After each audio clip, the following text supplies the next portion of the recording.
오늘 설교 말씀의 제목은 참 지혜로운 사람. 성경 말씀은 요한계시록 2장에서 4절을 각각 봉독을 하겠습니다. 같이 2장 7절 시작. 귀 있는 자는 성령이 교회들에게 하시는 말씀을 들을지어다. 이기는 그에게는 내가 하나님의 낙원에 있는 생명나무의 과실을 주어 먹게 하리라. 2장 11절 시작. 귀 있는 자는 성령이 교회들에게 하시는 말씀을 들을지어다. 이기는 자는 둘째 사망의 해를 받지 아니하리라. 2장 17절 시작. 귀 있는 자는 성령이 교회들에게 하시는 말씀을 들을지어다.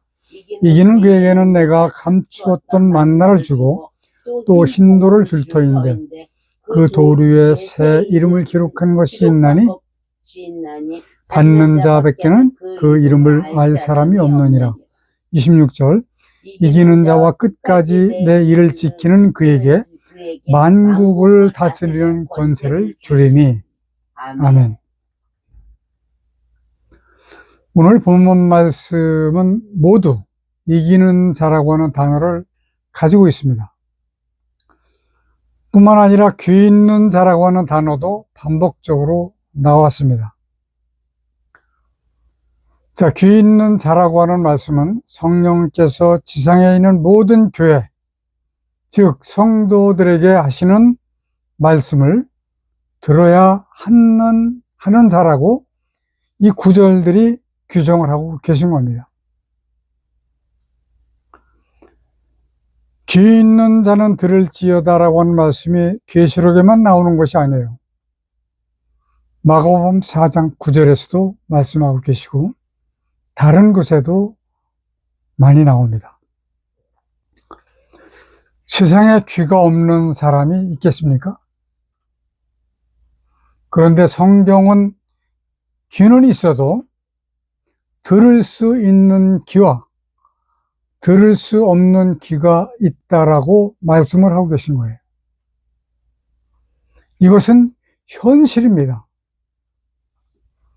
특별히 하나님의 말씀에 대해서 그렇다라고 볼 수 있어요. 저는 정말로 희한한 일이다라고 생각을 많이 했었습니다. 그런데 한편으로 생각해 보면 희한한 일이 아닐 수도 있다. 왜냐하면 마귀가 그리 하도록 하고 있기 때문에 그렇다라고 볼 수가 있습니다. 마태복음 13장에서는 예수님께서 7가지 씨 뿌리는 비유를 가지고 지상에서 하나님 나라의 그 전환의 역할을 맡고 있는 지상교회의 태동과 성장, 그리고 부패와 박해, 그리고 교회에 적을 둔 교인들에게 이제 닥칠 마지막 심판 등을 적나라하게 말씀해 주고 계세요.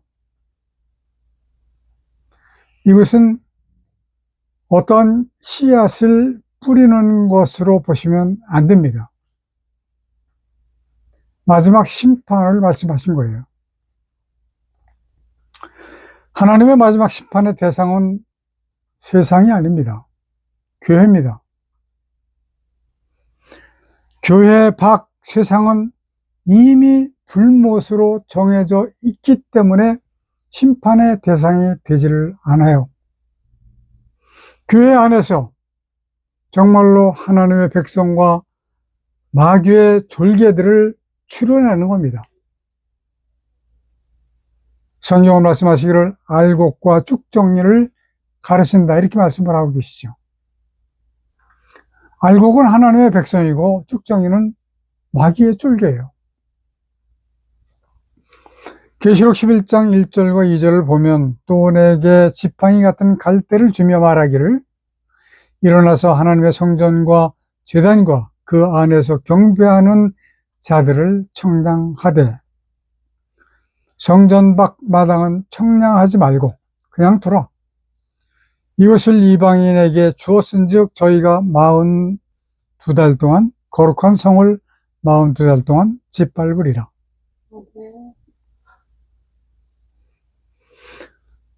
교회 안에서 심판이 이루어진다라고 하는 것은 지금 봉독해드린 계시록 11장 1절과 2절에서 말씀을 하고 계신 겁니다.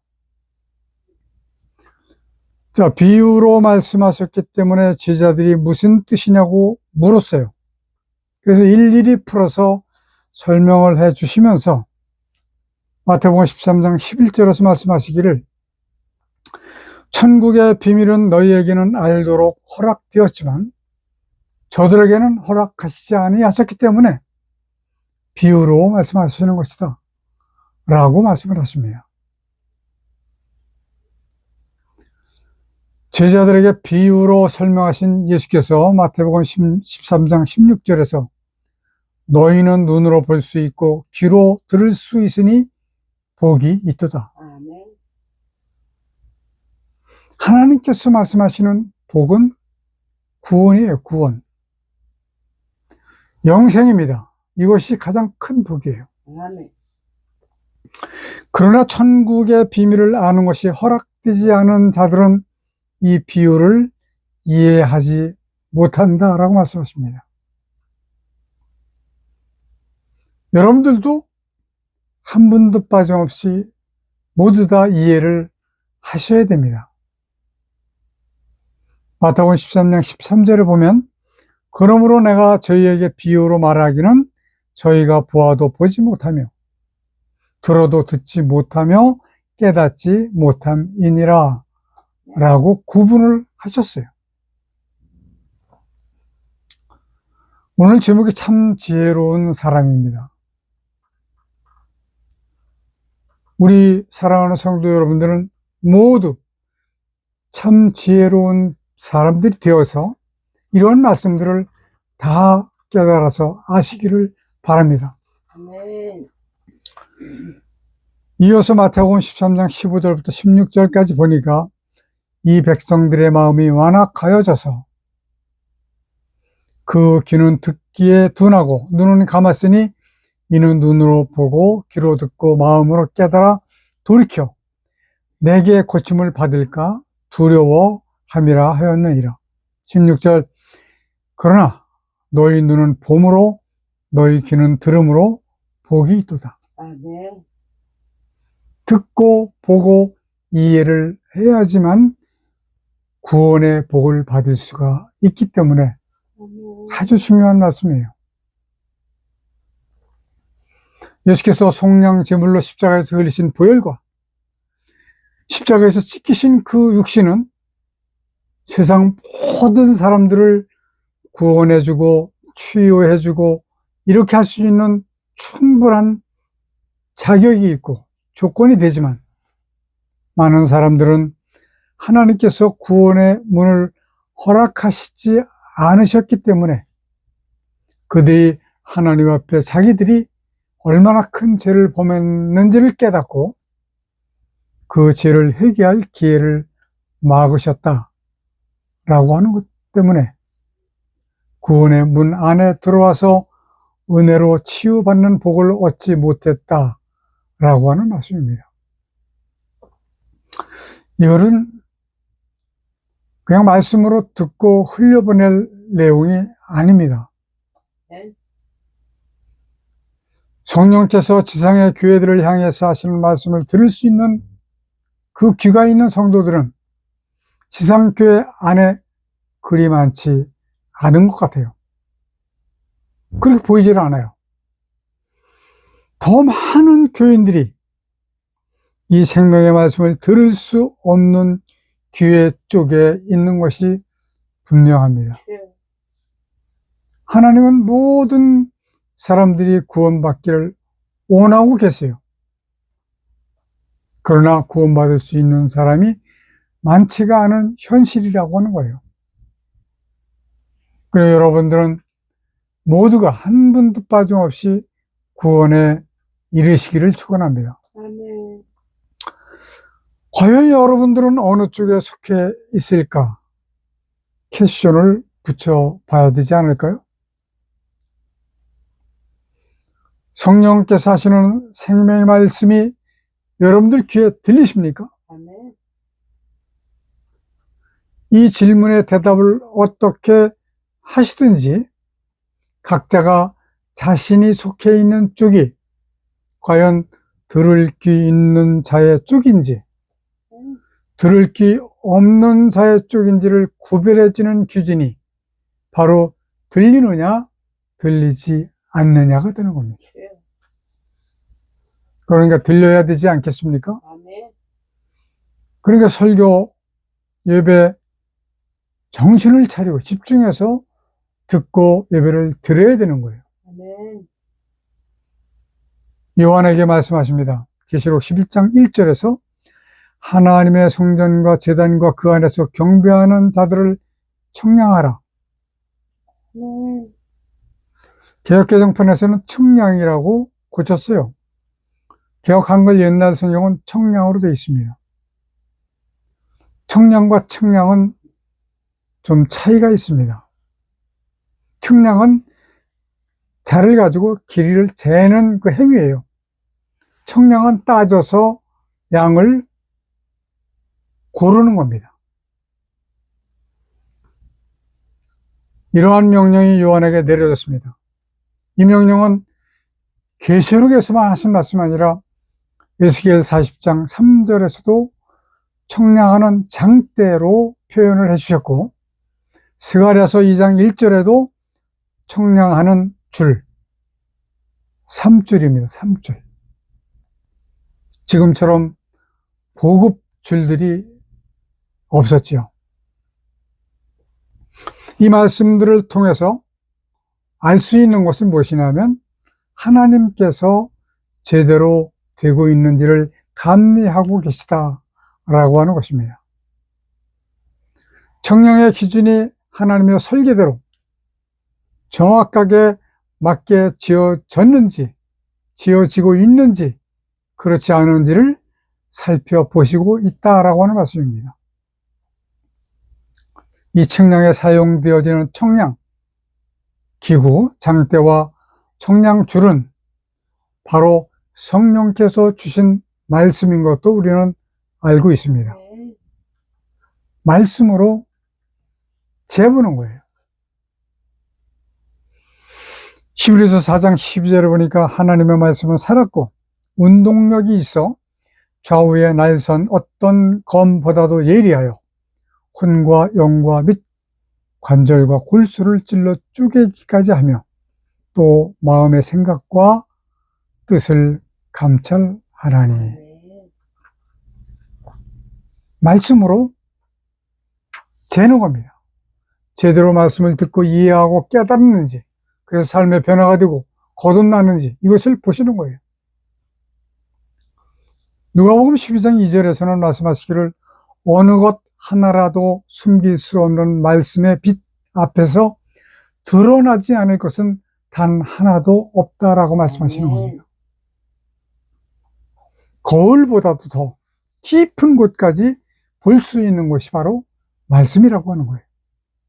이제 우리는 하나님의 말씀이 나를 청량하시도록 나의 모든 것을 내어놓지 않으면 안 되는 때가 이제 옵니다. 아멘. 저 세상에 있는 많은 사람들, 그리스도인들, 많은 목사님들, 시대적 구분을 제대로 하지 못해서 다음과 같은 잘못된 생각을 하고 있는 현실입니다. 제가 몇 가지 말씀을 드릴 텐데 여러분들도 한번 비교를 해보시기 바랍니다. 첫 번째, 목사의 말이 곧 하나님의 말씀이다. 아닙니다. 목사님께서 설교를 올바르게 했는지 안 했는지, 올바르지 않은지 이거를 듣는 분들이 분별을 해야 하는 겁니다. 어떻게요? 말씀으로. 그리고 말씀을 통해서 하나님의 뜻을 깨달으면 그것이 기준이 되어서 눈에 보이게 되어 있습니다. 그래서 여러분들에게 하나님의 뜻을 계속해서 말씀을 드리는 거예요. 두 번째, 찬송을 부르면 은혜를 받고 하나님의 뜻을 깨닫는다. 하나님께 합당한 찬송인지 합당하지 않은 찬송인지를 분별해서 불러야 됩니다. 만약에 하나님께 합당하지 않은 노래라면 오히려 사단을, 마귀를 찬양하는 결과가 나오게 되기 때문에 그런 겁니다. 바른 사상을 가지고 바른 말씀을 가지고 정신을 차리지 않으면 순간적으로 당할 수밖에 없는 현실입니다. 왜냐하면 온갖 기구가 다 이쪽 편으로 만들어져 있기 때문에 그래요. 저는 그 자동 반죽기를 저도 가지고 있습니다. 왜 가지고 있냐고요? 연구하기 위해서 가지고 있어요. 정말로 놀라워요. 제가 좀 저속스럽게 표현하면 꿍따르당땅 꿍땅땅땅 하면서 이렇게 막 쳐요. 아마 여러분들도 제가 지금 표현한 거, 아, 그래, 들어본 기억이 충분히 있을 거라고 저는 생각합니다. 이건 장르가 잘못된 거예요. 물론 가사는 제가 볼 때 95% 이상 가사가 다 잘못됐습니다. 사람주의로, 인본주의로, 이기주의로 가사가 만들어져 있어요. 자, 세 번째, 네 번째, 다섯 번째, 기도할 때 하나님께서 말씀으로 직접 응답해 주신다. 아닙니다. 묵상할 때 알지 못했던 하나님의 비밀을 가르쳐 주신다. 아닙니다. 금식하고 나면 하나님과 더욱 가까워졌음을 확인한다. 여러분들은, 우리는 신사도 운동이 왜 논란이 되고 있는가를 깊이 생각하셔야 됩니다. 신유, 예언 등의 은사는 사도시대 바울의 3차 전도 여행 때에 종료하신 사역이에요. 근데 지금도 처음이요 나중에 되신 하나님은 구약에 하셨던 일도 지금도 하신다라고 그 믿음이 왜 이렇게 좋아요? 이거는 과분한 믿음입니다. 그렇지 않아요. 시대적 구분으로 해서 구약에는 이렇게 하셨고 신약에는 이렇게 하셨고 사도시대는 이렇게 하셨고 현 시대는 성령 시대로서 이렇게 하시는구나 라고 하는 것을 분별을 해서 알아야 되는 겁니다. 이거 모르면 마귀에게 잡혀 먹힐 수밖에 없는 상황이 돼요. 만약에 하나님께서 종료하신 사역을 사람이 다시 한다라고 한다면 이것은 분명히 마귀의 일이 되는 겁니다. 여섯 번째, 주일 성수, 새벽기도, 11조 실천, 헌금 및 교회 봉사를 믿음의 척도로 본다. 아마 거의 다 모든 교인들이 이렇게 생각을 할 겁니다. 저도 처음 예수 그리스도를 믿기 시작하면서 약 35년 동안은 지금으로부터 약 15년 전입니다. 정말로 이런 줄 알았어요. 그래서 죽을 둥 살 둥 모르고 충성하고 봉사했습니다. 저와 우리 가족 모두는 주일 성수 꼭 하지 않으면 안 된다라고 하는 그 정신으로 우리 장조카 주일날 결혼을 했어요. 우리는 결혼식에도 가지 않고 교회로 갔습니다. 여러분들에게 저는 말씀을 드립니다. 그렇게 하시면 안 됩니다. 사람이 지켜야 될 도리는 해야 되는 거예요. 지금 이 이야기는 제가 처음 믿기 시작을 하면서 35년 안에 있었던 거예요. 그리고 새벽 기도와 11조가 복받는 첩경인 줄 알았습니다. 특히 우리 아내가 11조를, 온전한 11조를 드리지 못해서 우리가 어렵다, 이런 이야기를 여러 번 했습니다. 저는 거기에 전혀 호응을 하지 않았어요. 왜? 알고 있기 때문에. 그리고 교회 봉사가 믿음의 분량인 줄 알았어요. 교인들이 교회에서 열심으로 봉사하는 사람들 보면 야, 믿음이 좋다 이렇게 얘기합니다. 봉사는, 충성은 믿음의 분량이 아니고 구원의 척도도 아닙니다. 하나님을 아는 정도가 믿음의 분량이고 구원의 척도가 되는 겁니다. 자, 7번째, 목사는 하나님의 전권 대리자다. 저는 이렇게 이야기하는 목회자를 봤습니다. 오해예요. 목사는 가르치고 복음을 전하는 자일 뿐입니다. 교인들이 정말로 먹고 사는 일이 바쁘고 힘들어서 성경을 제대로 못 봅니다. 그러니까 목사들이 먼저 알아서 가르쳐주는 역할을 해야 되는데 이걸 제대로 못해요. 전권대사라고 하는 말은 구약시대, 그리고 그리스도의 시대, 그리고 승천하신 후에 사도시대까지는 됩니다. 그러나 현대의 목사나 은사자라고 하는 자들은 하나님의 전권대사 전혀 가당치 않습니다.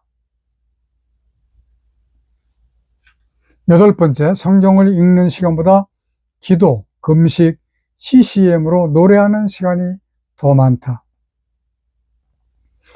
우리에게 허락된 성경을 통해서 하나님의 뜻을 깨닫는 것이 가장 중요한 일입니다. 그래서 성경을 읽으십시오. 저는 지금도 매일 감사하면서 사는 것이 우리 아내가 매일 성경을 몇 시간씩 읽어요. 큰 소리로. 여름에 문을 열어놓고 읽을 때 지나가는 사람들이 듣고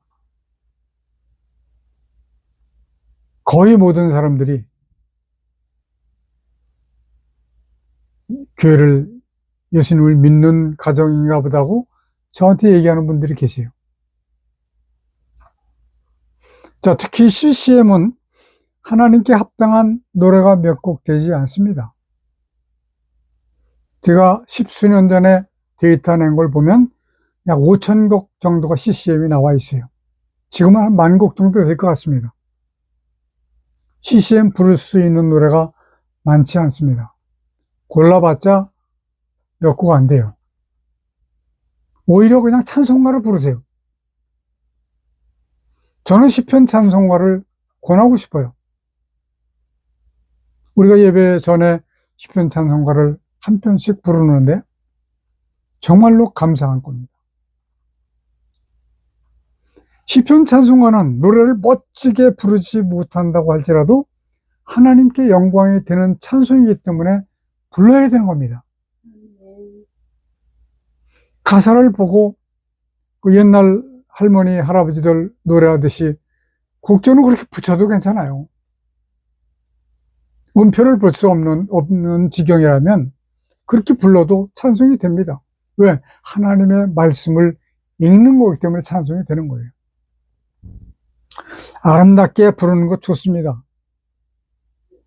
저는 이제 언제 이것을 하게 될지는 모르지만 전국 순회 성경 찬양 세미나를 500군데를 계획을 하고 있습니다. 이때에 지금 아직 뭐라 그러죠? 그 교섭은 아직 하지 않았지만 그 장나라 연예인들, 소양, 박정현 이런 기독교 가수들을 섭외를 해서 같이 다니려고 생각을 하고 있습니다. 될지 안 될지는 몰라요. 될 거로 저는 예상을 하고 있습니다. 그 유명한 가수들이 정말로 찬송을 이렇게 부르는 것이다 라고 하는 것을 표본으로 보여줄 수 있고 또 이렇게 교육을 할 수 있는 사람들로 바뀌어진다면 얼마나 하나님께서 기뻐하실까. 아름답게 거창하게 부르는 것 좋지만 그것이 중요한 것은 아닙니다. 장르가 하나님께 합당해야 되고 가사가 가장 중요한 겁니다. 또 기도라고 하는 것은 마태복음 6장 33절의 말씀과 같이 이제 자신들을 위해서 기도하는 거 하지 마세요. 그의 나라와 그의 의를 구하는 기도를 하시기를 바랍니다. 그의 나라와 그의 의를 구하시면 하나님께서는 아마 부수적인 것까지 더 해주시지 않겠나 이런 생각을 합니다. 그러나 그것을 목적으로 해서는 안 되는 거죠. 자, 기도할 때 9번째, 10번째, 11번째, 12번째, 13번째 기도할 때 나라와 가족과 자손의 번영을 간구한다. 기도할 때 자신의 미래와 성공을 하나님께 도와달라고 간구한다. 병든 자의 육체적 완쾌를 간구한다. 예수의 복음이 무엇인지 확실하게 알지 못한 상태에서 교회에 나오라는 식으로 전도한다. 자녀들이 하나님의 말씀을 열심히 읽도록 마음을 쓰기보다는 학교 생활과 사회생활에서 자랑스러운 자식이 되기를 간구한다. 이런 것들은 신앙의 노선 그리고 우리들이 필요한 것 이런 것들만 구하기만 했습니다. 이제는 저와 여러분들이 하나님의 의를 위한 기도로 변해야지만 될 때가 되었습니다.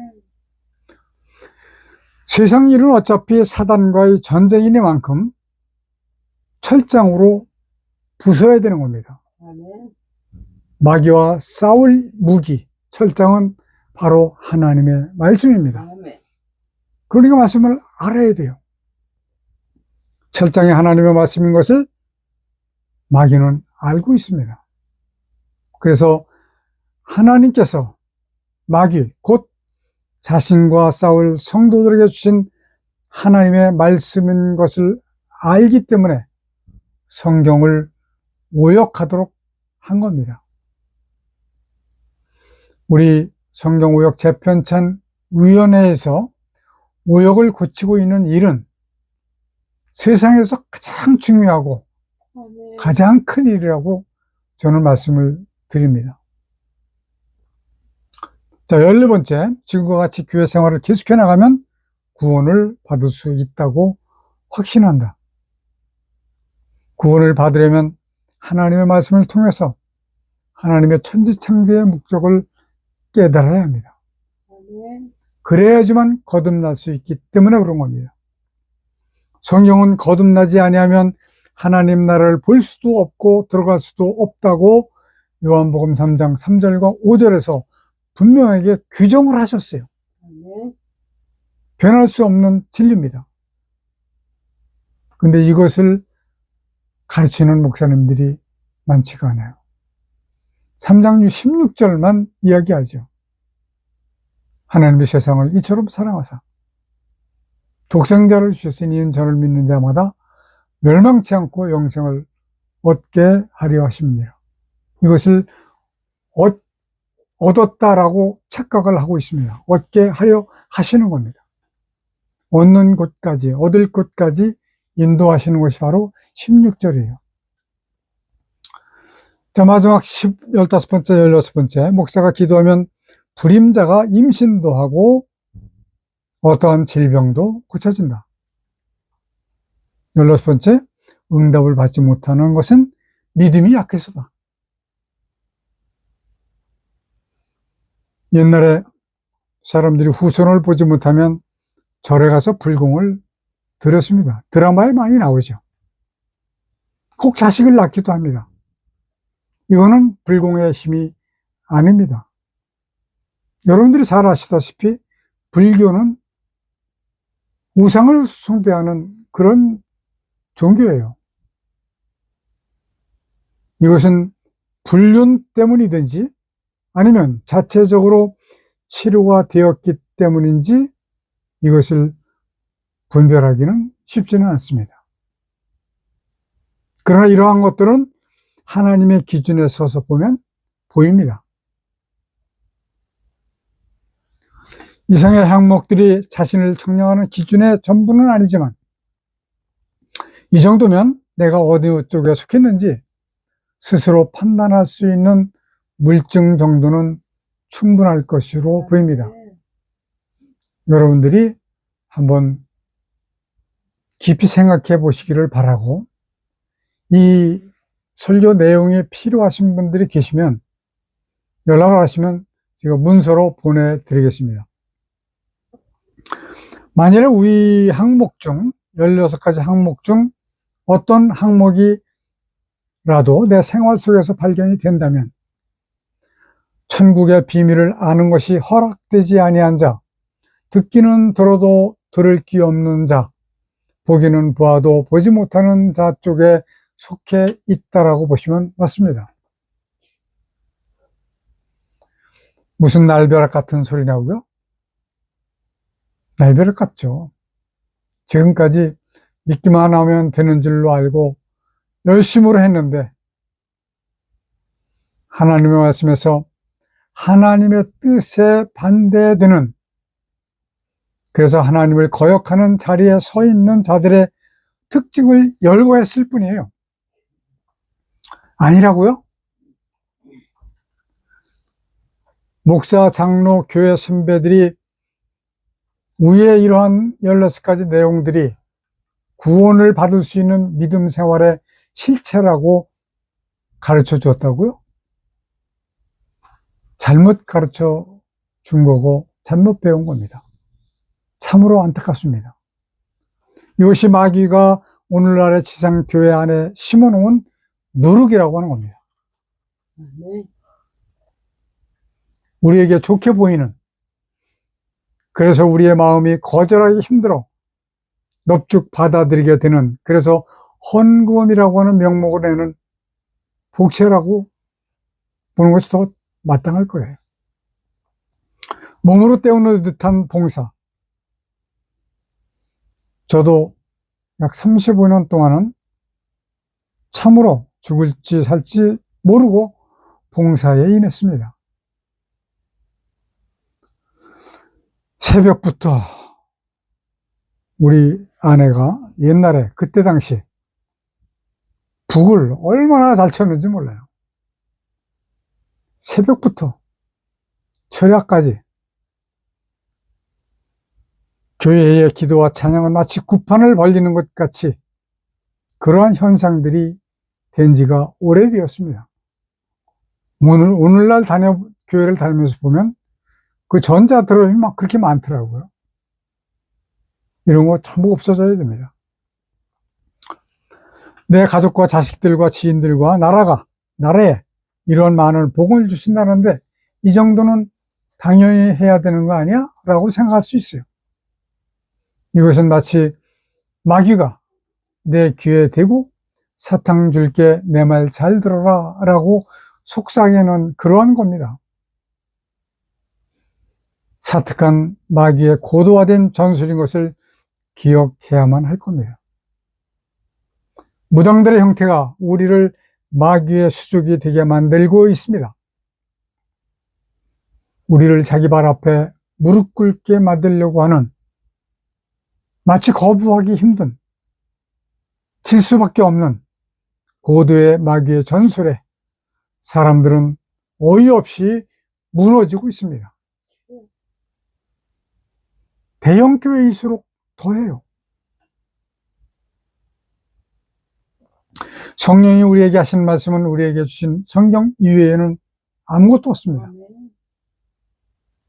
성경은 하나님께서 성령을 통해서 우리에게 하시는 말씀으로 성령을 읽음으로 말미암아 깨달아서 알고 바른 말씀을 들음으로 인해서 영적 교훈과 책망과 바르게 함과 하나님의 의로 교육하기에 유익하다라고 하는 것입니다. 현재 나와 있는 30여 종의 성경 중에서 그래도 상당히 많이 옳게 만들어져 있는 바른 성경은 이제 없어졌습니다. 기독교 서점에서 판매하지 못하도록 되어 있어요. 이것도 사람을 통한 성서 공회를 통해서 저지른 마귀의 기략이고 술수입니다. 얼마 전에 서점에 가서 이게 바른 성경인데요. 이걸 찾았더니 없어요.